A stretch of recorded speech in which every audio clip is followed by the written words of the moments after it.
Não é justo falar depois do Ivo, porque ele falou de uma maneira tão entusiasmada e apaixonante, e agora uma fala tão burocrática, eu acho que é muito triste. Não deveria ter passado para mim. Geralmente a minha fala é muito burocrática mesmo.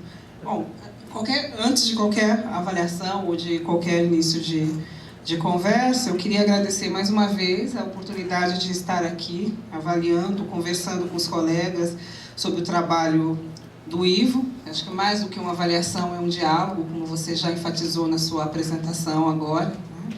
Bastante emocionante, então parabéns pela essa apresentação também.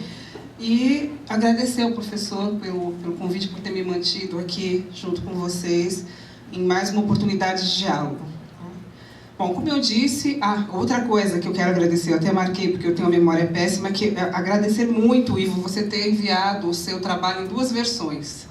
A versão eletrônica e a versão impressa. Você não sabe o quanto você me ajudou, foi muito bom, e agora acho que eu vou adotar essa prática e pedir para meus alunos enviarem também, porque muitas vezes nós saímos e queremos ler o trabalho e não temos condições de levar o trabalho, né, o volume. Podemos levar o computador e fazer algumas leituras, então foi ótimo, assim, foi bem prático. Então, muito obrigado pelo envio das duas versões. Bom, eu não sei como começar, como eu disse, é muito difícil falar depois que a plateia toda foi assim, envolvida por uma fala tão entusiasmada e tão apaixonante quanto a do Ivo. Por isso, quase sempre eu trago a minha fala escrita, porque assim eu tento me manter fiel àquilo que eu já havia pensado antes de chegar ao momento de avaliação. E também porque eu tenho uma memória horrível, e se eu não anotar eu esqueço. Então eu vou seguir o que eu havia elaborado como uma conversa, como um diálogo, mas também lembrando uma colega lá da antropologia, que foi minha colega na USP, ela costumava dizer sempre que quando há a palavra defesa associada a alguma coisa, é de se supor que alguém vai atacar.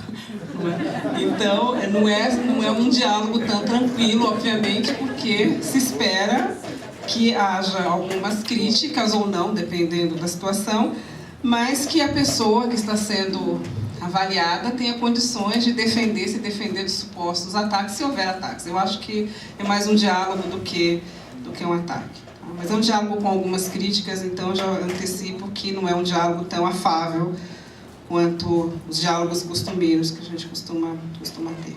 Tá? Eu vou lendo e vou tentando pontuar para não ficar muito maçante, que eu acho mais prático. Né?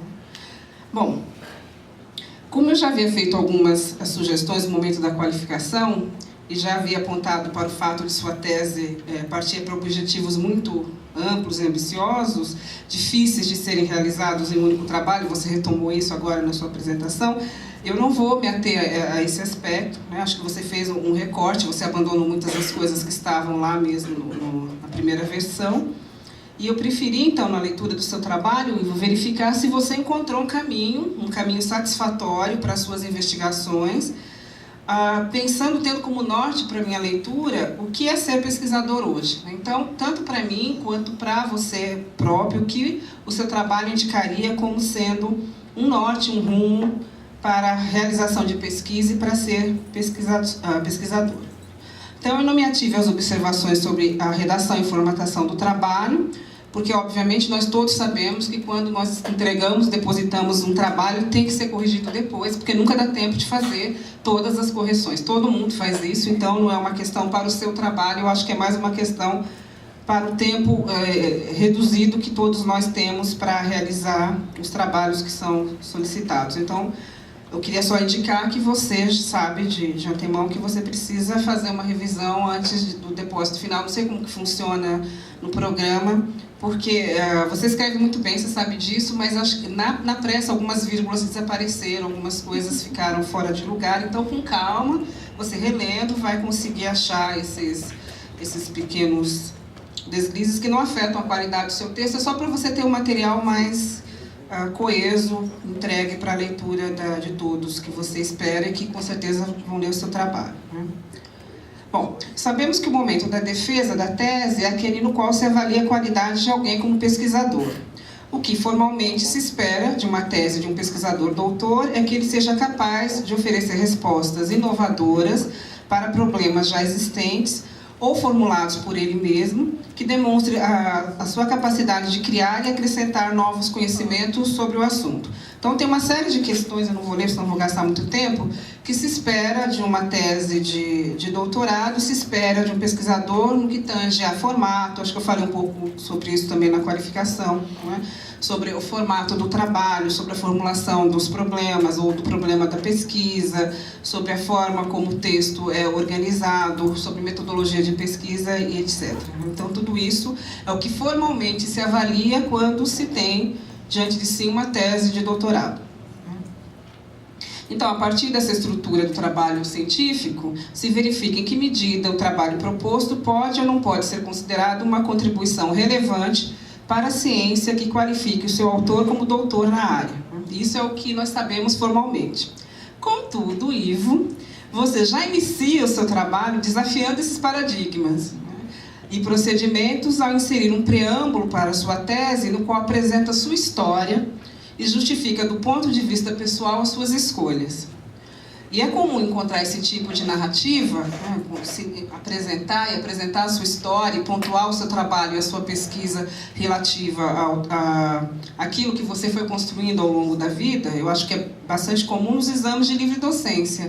Eu nunca tinha visto isso antes num trabalho de doutorado. Não sei se outros já fizeram ou não, mas é a primeira vez que eu, pelo menos, que eu vejo. Em livre docência é comum, todo mundo é obrigado a fazer essa parte, e no doutorado eu não conhecia.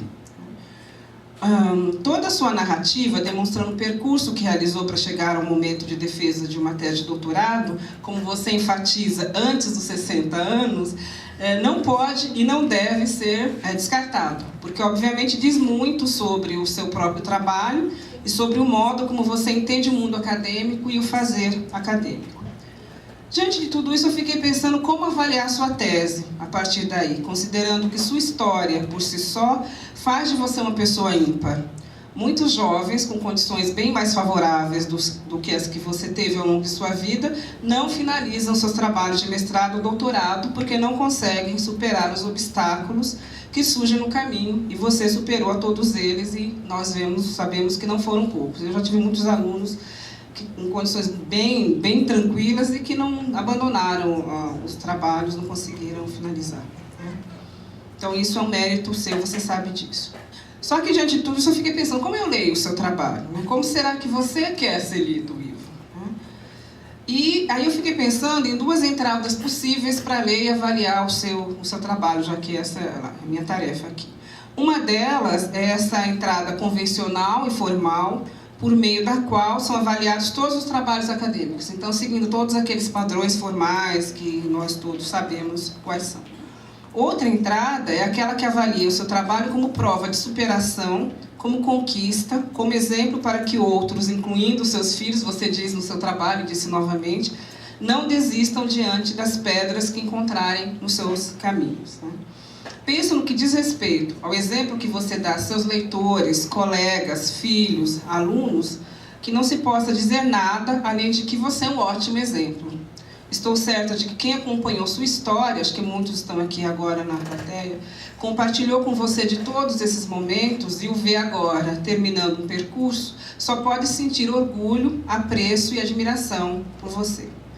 Esse esforço e os resultados dele devem ser admirados, devem ser mesmo admirados, e o seu texto nos oferece vários momentos nos quais podemos destacar suas qualidades como crítico da sociedade de ontem e da sociedade de hoje. Do ponto de vista formal e convencional, a avaliação do trabalho acadêmico nos leva muitas vezes a desqualificar ou ignorar o percurso traçado pelos autores dos trabalhos que lemos. A norma, ela é fria, impessoal e dura. Apesar disso, sabemos que toda avaliação é um recorte que fazemos a partir de nossa própria história, de nossas próprias leituras. Então, eu quero enfatizar muito isso, que o lugar de quem faz a avaliação e a crítica não é o lugar de quem tem a verdade. Todo mundo sabe disso, mas eu acho importante dizer, mas é o lugar de quem olha o trabalho de alguém a partir daquilo, da nossa própria história. Então, eu leio o seu trabalho a partir, óbvio, da minha própria história, das leituras que eu fiz, dos caminhos que eu que eu tracei. Isso dizendo do ponto de vista formal e também do ponto de vista da valorização do percurso que você traçou. Então, quanto mais o trabalho estiver próximo daquilo que nós faríamos, mais o consideramos bom e adequado. Óbvio, né? Nosso olhar vai dizer, tá legal, eu penso assim, ele pensa também, perfeito, tudo certo, né? Quanto mais distante ele está, mais dificuldade temos para ver qualidades no trabalho, né?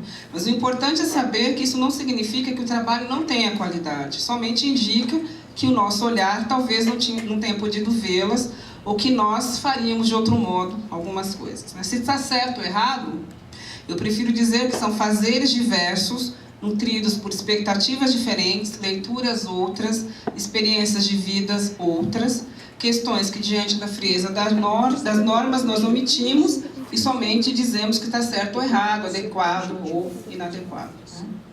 Enfim, o seu trabalho é digno de ser admirado pelo percurso que você fez para realizá-lo, pelos resultados aos quais você chegou, partindo de um local no qual talvez seria tão improvável obter os resultados que você obteve.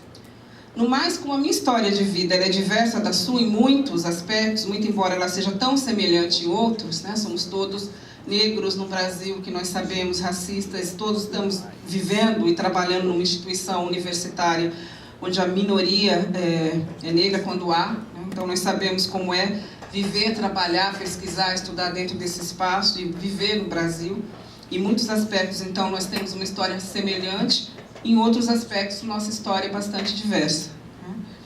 Então, eu queria, diante disso, tudo que eu falei, avaliar o seu trabalho, ou dialogar com você, tentando apontar algumas coisas que talvez eu fizesse diferente do que você fez, para abrir espaço para que você, mais uma vez, defenda o seu trabalho, mostre e enfatize o valor da produção que você realizou.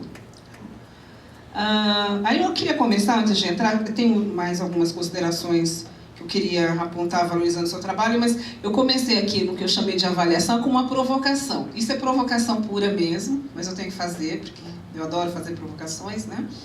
Logo que eu comecei a ler o seu trabalho, eu fiquei tentada, já que você trouxe essa informação para nós, fiquei tentada a perguntar a você, Ivo, a escolha por fazer o doutorado junto com o ativismo sindical foi uma boa escolha para você? Foi uma boa escolha? Você está conseguindo me ouvir? Você pode responder depois, eu vou falar um monte ainda. A escolha de fazer o doutorado junto com o ativismo sindical foi uma boa escolha? O que isso diz sobre fazer pesquisa para você, né? Será que os caminhos da pesquisa podem ou devem se cruzar com os do ativismo? O que esse encontro, pesquisa acadêmica, científica e ativismo, informa sobre o fazer pesquisa e fazer ciências? Isso é uma provocação. Eu acho que ao longo do seu texto você responde a tudo isso e você respondeu de novo aqui com a sua exposição. Bom, aí você diz também no seu trabalho que uma dos seus propósitos é fazer Fanon falar. Você diz que Fanon parece não haver escrito seus livros para ganhar dinheiro ou ficar famoso, pois o que se destaca em suas páginas é a permanente inquietação para salvar pessoas. Por isso, tornou-se um crítico incansável de toda a injustiça social. Aí uma outra provocação. Será que a missão de Fanon não ofuscou a sua missão como pesquisador, Ivo? Seriam as mesmas? Seria a mesma missão, a do Fanon e a sua?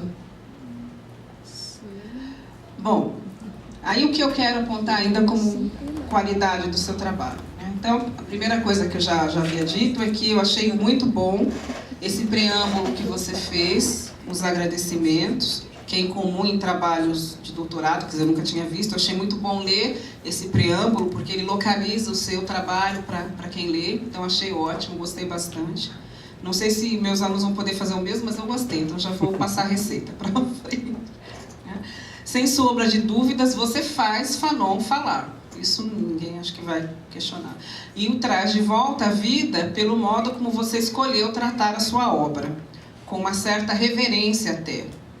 pela contribuição que ele deu e continua a oferecer para a crítica a toda forma de subalternização, violência e colonização. Então, o resgate que você faz da obra do Fanon nos auxilia a refletir sobre uma série de temas, de práticas políticas que ainda se fazem presentes, como você bem mostrou agora, né? E, além disso tudo, uma outra qualidade que eu achei fantástica no seu trabalho, que eu jamais pensaria nisso, então isso eu não teria imaginado, é que você apresenta um trabalho que avalia a tecnologia de um modo que eu considero bastante ímpar. Quer dizer, você faz uma proposta de avaliação da tecnologia, de construção de uma educação tecnológica por meio das críticas de um autor que é desconhecido mesmo nesse meio, pelo menos, né, que é Fanon.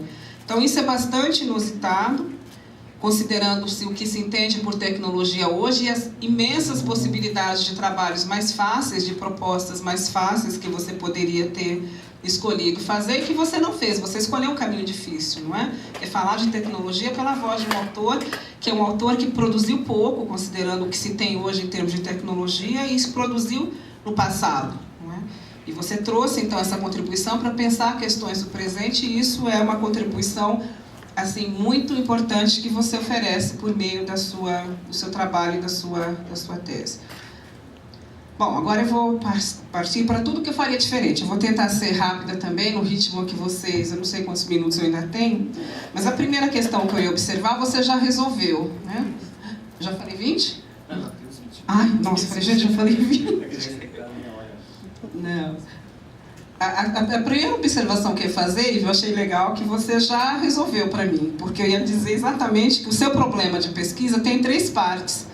E que eu falei, nossa, é um problema complexo, porque é uma questão, mas ela tem 3 partes, né? E que seria interessante você ter discutido, ter feito talvez um capítulo para explicar um pouco mais o seu problema de pesquisa, para o leitor entender essas 3 partes. E quando você fez a apresentação aqui, você já colocou em tópicos, aí eu já marquei, já resolveu, quer dizer...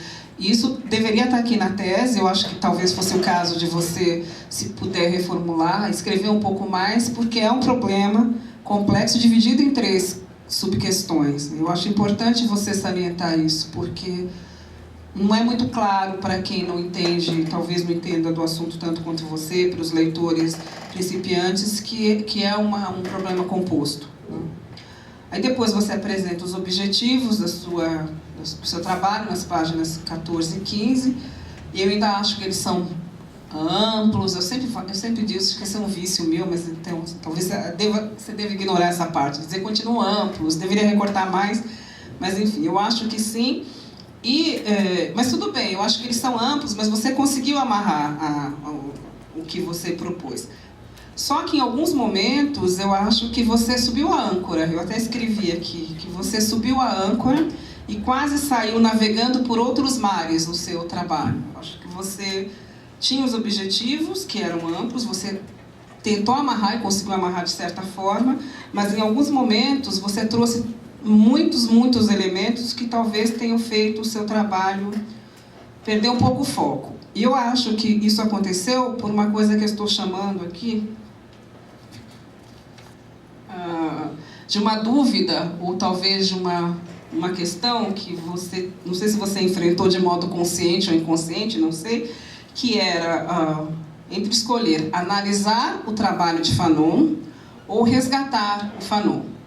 Acho que isso fica o tempo inteiro presente no seu trabalho e eu penso que tenha ficado bastante evidente também na sua apresentação. Quer dizer, é óbvio que o Fanon é um autor que deve ser lido, é óbvio para nós que ele tem contribuições fantásticas e que muitas pessoas continuam lendo, talvez tenha sempre sido lido, mas talvez pouco utilizado no meio acadêmico. Mas aí aquela pergunta chatinha de banca, né? Mas resgatar o Fanon é analisar o Fanon? Não foi isso que eu escrevi, mas enfim. Pulando umas partes. Então eu vou aqui. Você logo no início do trabalho explica o seu desejo de dar voz a Fanon. Isso, por um lado, como dito acima, é ótimo, porque é um autor que merece ser lido, eu não tenho dúvidas em relação a isso. Fanon é um pensador que precisa ser lido, mas creio que o seu desejo de dar voz ao autor tenha sido um empecilho para você analisar a obra do autor de uma maneira mais radical. talvez. Né? Então, Fanon morreu jovem, nós sabemos. Né? Será que houve tempo para que o autor sistematizasse ou concluísse seu pensamento? Ou será que somente o delineou? Eu acho que teria sido importante, eu talvez tivesse feito isso, eu não sei, você mostrar, Ivo, onde Fanon contribuiu e com o que contribuiu, quais conceitos e ideias, acho que você faz isso. Né? Com o que Fanon não pôde contribuir, considerando-se os limites históricos e pessoais dele próprio, do próprio autor. Quais os benefícios de sua escrita interdisciplinar? Quais os comprometimentos de sua escritura para a sistematização de uma crítica e de um método? Ou será que não seria o caso de sistematizar nada, né, quando se trata de Fanon? Então, eu penso que fazer a análise do Fanon talvez implique um pouco, além de resgatar a obra, né, resenhar a obra, o que você fez com bastante propriedade. Você trouxe a produção, você marcou o que ele havia feito, para que ele havia feito, até sinalizou para alguns autores com os quais ele dialogava. Mas a minha questão é, será que isso é suficiente para dizer que você fez uma análise do trabalho desse autor? E a análise também não é uma forma de resgate, quer dizer, quando você pontua até onde aquele autor foi, né? Quais os limites que ele tinha, quer dizer, não é só qualidades, né? Será que não havia alguns comprometimentos? Será que não havia algumas questões que amarram Fanon na época em que ele viveu? Então, eu acho que apontar para isso também é importante para que a gente saiba o que em Fanon realmente transcende o próprio homem, a própria época em que ele viveu. Algumas coisas podem transcendê-lo, outras coisas talvez não. E do modo como você apresentou, a impressão que fica é que tudo que ele fez, o tempo todo, todas as questões podem ser contemporâneas a nós. Eu tenho dúvidas em relação a isso.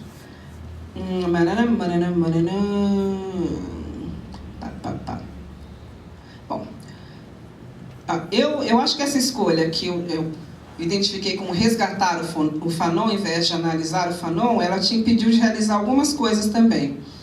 Discutir o que aproximaria os estudos sobre a América Latina de hoje, feito pelos autores do grupo MC, que você descobriu e usou bem, e leu, eu achei bem interessante, com os estudos de África feitos por Fanon ontem. Então, se você faz uma análise do Fanon, você consegue perceber, uma análise mais criteriosa talvez, o que de fato aproximaria o que Fanon escreveu ontem daquilo que os autores de hoje, desse grupo Modernidade e Colonialidade que você trouxe, têm produzido. Então, onde é que há semelhanças? E onde é que não há e não é possível que haja semelhança?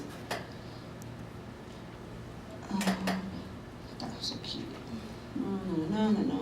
Tá, falar sobre a Argélia e as lutas contra o colonialismo de ontem é o mesmo que falar sobre a América Latina de hoje? Será que é exatamente a mesma coisa? Né? E como você pontua a partir desses autores que falam e produziram a partir de um olhar para a América Latina, a impressão que se tem é que é como se para você fosse a mesma coisa, entendeu? Não sei se eu estou conseguindo me explicar. E a pergunta, será que é a mesma coisa? Nós estamos na mesma época, a situação histórica, o contexto é o mesmo? Não mudou nada? Ou o que mudou? E se mudou, no que Fanon pode nos ajudar a pensar ainda? Estou pulando umas partes porque eu falo demais e escrevo mais ainda.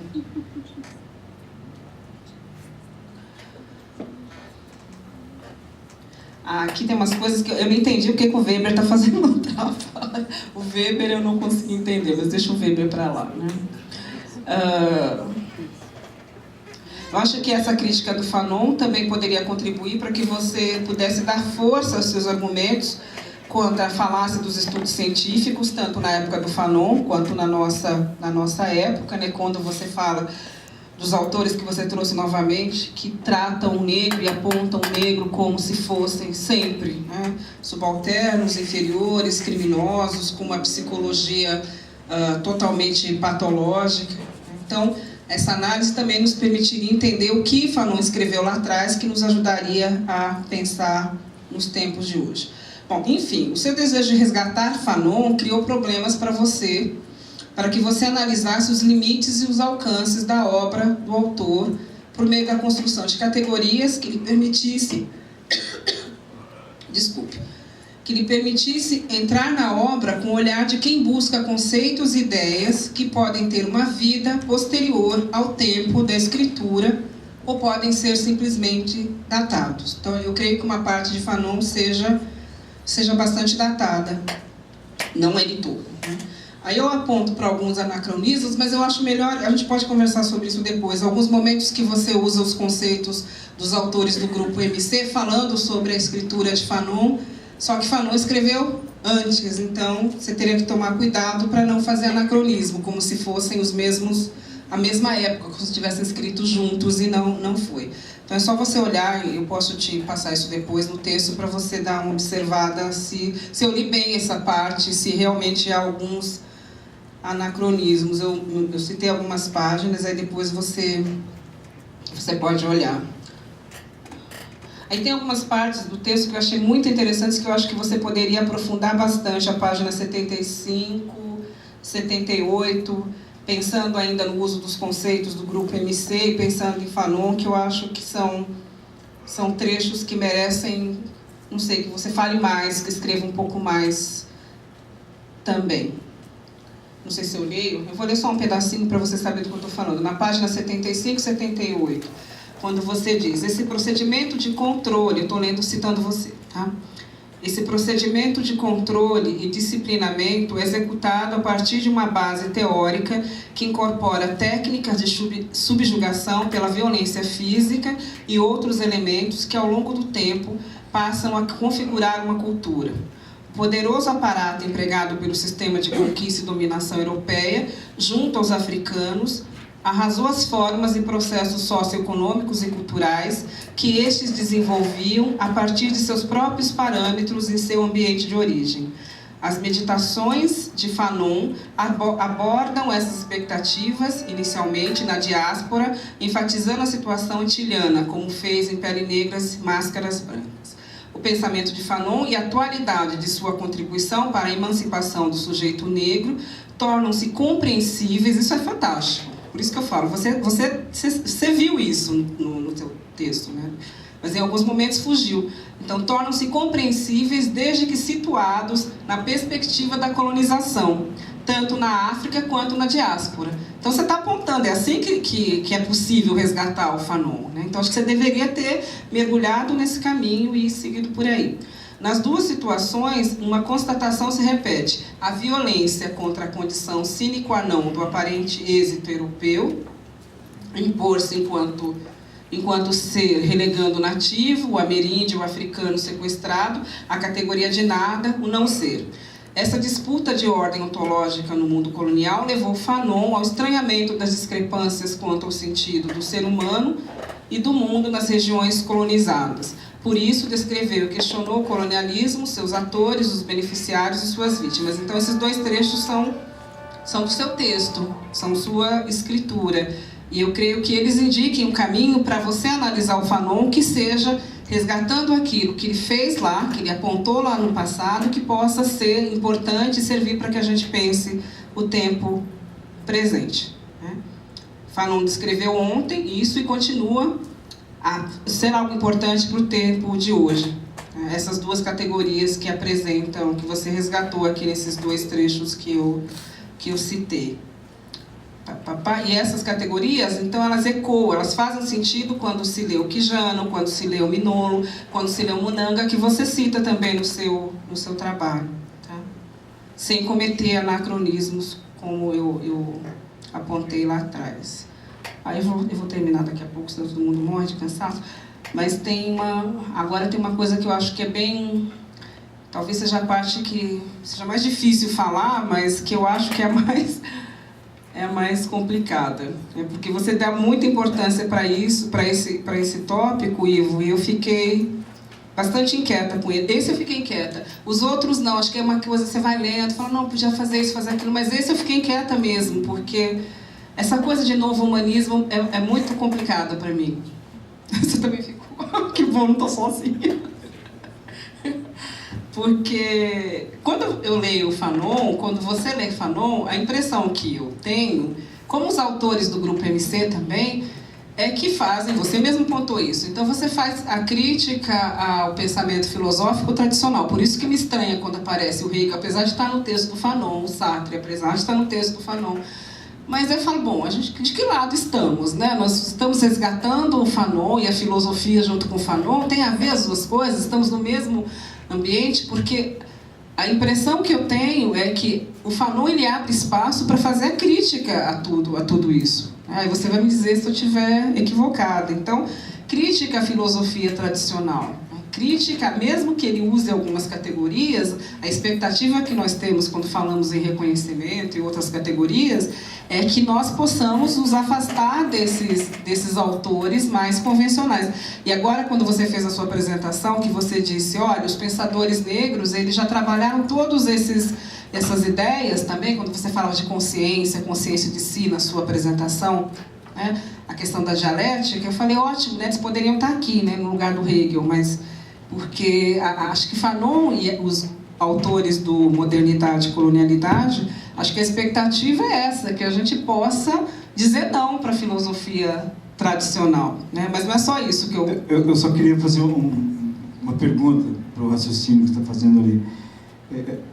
Eu não inventei o Hegel e aqueles caras lá. O Fanon apareceu com esses caras. Como é que a gente faz? Então, eu creio que o fato deles estarem lá na obra do Fanon, dele usar como referência, não significa que você tenha que trazer para o seu trabalho e falar sobre o Hegel como você fez, nem sobre o Kant. Quer dizer, o Fanon usou o Hegel como um aporte para ele construir um conceito de reconhecimento. Mas eu acho, mas isso é só eu achando, não estou dizendo que é o certo, que isso não significa que você tenha que colocar um capítulo ou parte de um capítulo sobre Hegel no seu trabalho, entendeu? Como você fez. Eu não sei. Se fosse na filosofia tradicional, você poderia ouvir. Não, mas é muito pouco para discutir o Hegel. Como é que se discute a fenomenologia do espírito num capítulo só? E blá, blá, blá. Essas coisas que a gente escuta na filosofia, né? Quer dizer, você quer falar de Hegel, faça uma tese sobre Hegel. O seu caso não é Hegel, o seu caso é Fanon, né? Mas, enfim, é só uma observação. Eu não sei se faz sentido. Eu acho que talvez dá mais força para esses autores outros que não da filosofia. Mas a questão do novo humanismo não é só essa, né? A questão do novo humanismo é que, primeiro, você mesmo diz aqui, deixa eu ver se eu achar, na página 169, você afirma que os textos de Fanon aludem à necessidade de um novo humanismo, mas não se pode encontrar, aí eu vou citar você, capítulo ou seção onde o conceito de novo humanismo tivesse sido definido e houvesse um projeto formal apresentando a ideia e sua forma de concretização. E você diz ainda, as noções de novo humanismo atravessam os textos e se manifestam tanto na praxis do autor quanto nos contrastes entre o real e o possível das situações analisadas nas obras. E você fala que você menciona o novo humanismo imaginado por Fanon, né? Porque você mesmo disse que não está lá, não está definido no texto, né? Aí eu fiquei perguntando, será que esse humanismo ele foi imaginado por Fanon mesmo? Será que tudo aquilo que ele construiu poderia ser denominado como novo humanismo? Será que ele teve tempo ao longo de sua vida para formatar essa proposta política e teórica, epistemológica, né? E eu não sei se ele teve. Aí você vai me dizer se você acha que sim. Você acha que sim. Eu penso que não. Agora, de todo modo, digamos que ele tenha tido, se ele tenha feito e tal. Eu acredito que se Fanon fez isso, para mim esse seria o momento que mostra que Fanon é datado. Entendeu? Quer dizer, quando eu penso na teoria do reconhecimento, que nós estamos resgatando agora, muitos autores, muitas pessoas escrevendo sobre esse assunto, você percebe que é um conceito e uma ideia que estava lá em Hegel. Fanon pegou aquele conceito e vinculou com a leitura que ele fazia da sociedade, da questão colonial, ele trouxe então esse conceito para pensar a questão do negro. Então isso é Fanon, isso não é Hegel, não é? E por isso acho que a gente podia talvez descartar o Hegel. Mas quando esse conceito eu acho que ele mostra que Fanon ultrapassou o seu tempo. Esse e a discussão sobre violência. Agora, se ele realmente fez uma proposta vinculada a um novo humanismo, eu diria que isso mostra que Fanon, esse aspecto que ele é datado, né? Talvez fizesse sentido falar sobre isso naquele momento histórico. Mas aí a minha pergunta, hoje faz sentido, Ivo, falar em novo humanismo? Né? Faria sentido falar em humanismo pensando, o que é humanismo? Né? Será que um novo humanismo combinaria com a crítica feita pelos autores que enfatizam a colonialidade do poder? Será que falar em humanismo combina com esses outros autores que você trouxe? Uma ideia de homem, o homem no centro. Quem é esse homem? Você aponta aí no seu texto também, quando você fala que nós não queremos ser nada, né? Nós não queremos ser animalizados, que nós vamos buscar então uma não lembro a palavra que sou. Alguma, cacei, né? Mas quem é esse homem e o que é o homem? Né? Existe um homem ou existem somente homens definidos em acordo com as condicionantes sociais históricas? E quando você fala, eu acho que você está falando de homens condicionados pelas características sociais, culturais e históricas, né? E quando se fala em humanismo, nós estamos falando desse homem abstrato, né? Esse homem abstrato, ele existe, né? Ele não é só uma abstração mesma, construída, inclusive lá pelos nossos autores da Europa, que nós estamos criticando e apontando como sendo praticantes de epistemicídio e coisas que tais. Será que hoje, em termos onde nós temos discussões sobre diversidade, multiculturalismo, direitos para grupos, será que pensar em emancipação como um novo humanismo, será que faz sentido? É algo provável, algo viável? Essa parte me inquietou bastante, né? Pensar que a saída é um novo humanismo. E eu acho que o novo humanismo, pensar nessas categorias gerais, não aponta para uma saída. Porque eu trabalho com outras categorias, então podem ser os meus limites, né? Aí eu ia citar um trecho de um texto, de um artigo chamado As Humanidades contra o Humanismo. Eu trouxe o livro para te presentear, que é um texto escrito por uma filósofa tradicional, mas enfim, ela fala nesse artigo, ela está falando de algumas propostas lá para a USP, na FEFELESH e para a USP de um modo geral, há uns 10 anos atrás, mas diz a autora, o humanismo é uma figura da Renascença, essa ideia. O humanismo, esse conceito, é uma figura da Renascença, do Renascimento, e ela acabou, não existe mais. Acabou tanto no plano do conhecimento, quanto no plano da prática. E ela vai dizer que quando nós tentamos resgatar o humanismo hoje, como não existe mais essa possibilidade de sermos humanistas, o que nós conseguimos ser é humanitários. Então, não é possível ser humanista, essa figura da história não existe mais. Mas o que as pessoas acabam sendo é humanitárias. Então, elas tentam fazer propostas políticas e teóricas para o bem de alguém. Isso não é ser humanista, isso é ser humanitarista. Essa é a crítica dela e eu concordo com essa crítica.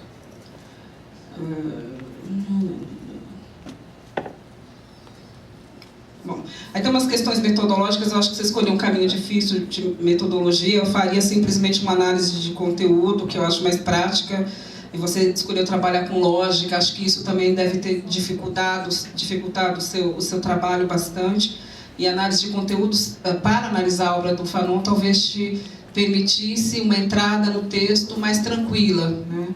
E talvez te facilitasse o trabalho.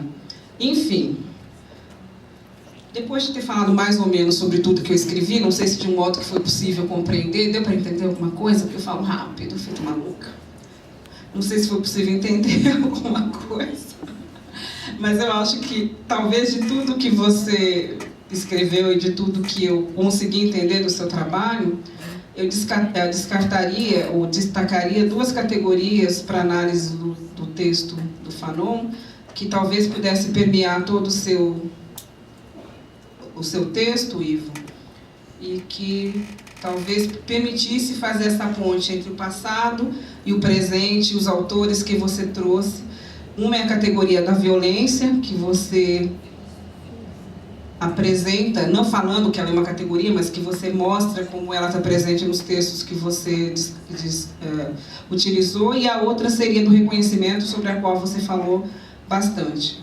Se você tivesse, do meu ponto de vista, discutido essas duas categorias, você poderia ter falado sobre submissão, colonização, do lado da violência, essa subjetivação inferior do negro, também, do lado da violência, E poderia ter falado de emancipação, liberdade, ética, luta contra o colonialismo do lado do reconhecimento. Tá? Então, eu faria uma análise de conteúdo dos textos de Fanon e trabalharia somente com essas duas categorias, violência e reconhecimento, mostrando como ele trabalhou isso na época em que ele escreveu e como esses conceitos que estão lá na obra dele eles também são importantes e se fazem presentes hoje para nós como categorias para pensar a sociedade atual. E aí você poderia falar do Quijano, do Mignolo, de todos os autores por meio dessas duas categorias. Isso é o que eu teria feito, talvez. Né? Bom, isso tudo só foi uma falação, sem pé nem cabeça, eu acho. Talvez sim, talvez não, mas tudo isso só para te provocar um pouco, para você poder falar mais, para você poder dizer não concordo, ou concordo, é um diálogo mesmo. E de fato eu tenho só 3 perguntas para te fazer, essas são perguntas mesmo, tá? O resto é retórica de trabalho que nós temos que fazer de massacrar os alunos. Lá na USP a gente é treinado para fazer isso o tempo inteiro, é prática de sadismo, né? Então a gente fica praticando sadismo. As 3 questões são: o que para você, Ivo, é ser pesquisador hoje?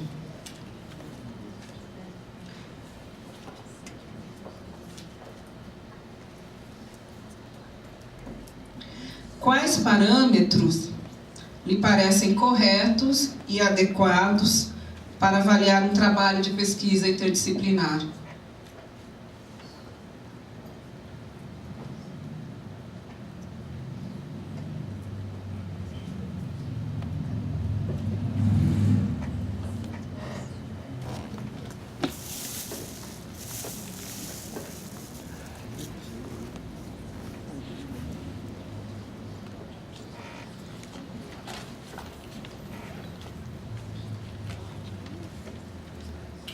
E a última é: o que em seu trabalho você acredita que o qualifique a receber o título de doutor em tecnologia, considerando-se o que são as universidades onde atuamos hoje?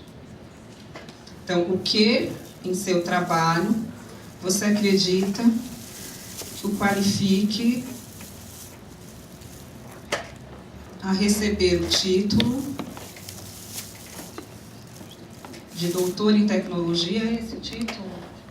Doutor em tecnologia. Considerando-se que são as universidades onde atuamos hoje.